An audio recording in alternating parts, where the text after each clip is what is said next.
مادران عالیه یک دانه دنیا شما، مادران زیب و حیات زندگانی ها شما.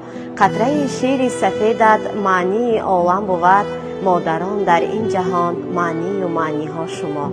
زمین و آسمان من توی مادر، توی مادر. جهانی به کنار من توی مادر، توی مادر.